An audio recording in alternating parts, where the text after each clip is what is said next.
Our main goal with the research in speech and in Parkinson's disease is to use speech features to optimize treatments of Parkinson's disease.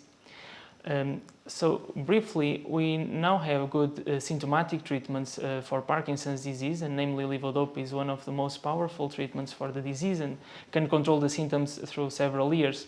However, with the progression of the disease, these medications still work very well, but they can start lasting not as long as before, which means that in the same day, the person can experience two complete opposite states. So when the medication is not working, the person can experience tremor, slowness of movements, also can be anxious or have lack of motivation.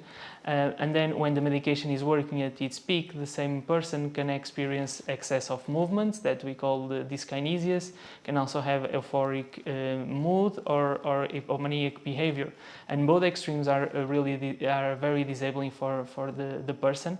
So usually what we do at this point is we try to avoid as much as possible these two opposite states and try to maintain the medication as smooth and as steady as possible. However, we don't have very good ways to measure these fluctuations throughout the day.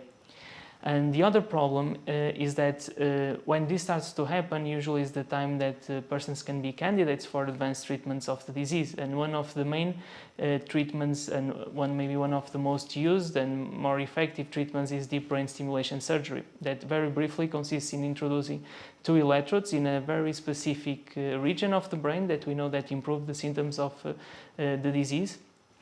And we deliver continuous stimulation throughout the day, and of course this can smoothen the fluctuations of the disease.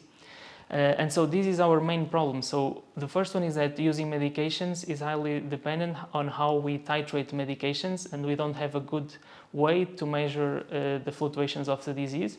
And the other thing in terms of the deep brain stimulation surgery is that we now start to think that delivering continuous stimulation might not be actually the best way to deliver this stimulation, for two main reasons. The first one is because the symptoms can change throughout the day, and the second is because we are not doing always the same thing, which means that, for example, if we are resting, we might not need as much energy, which means that we are delivering energy that we might not need, and this can predispose us to side effects. And the other way around also can happen. So maybe there are times that we need to do something that is more demanding and we are not delivering enough energy with the DBS system.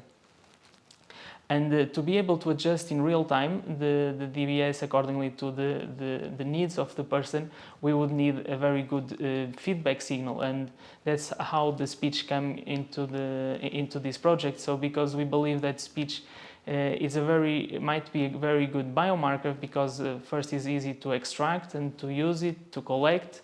We are speaking all the time, right? And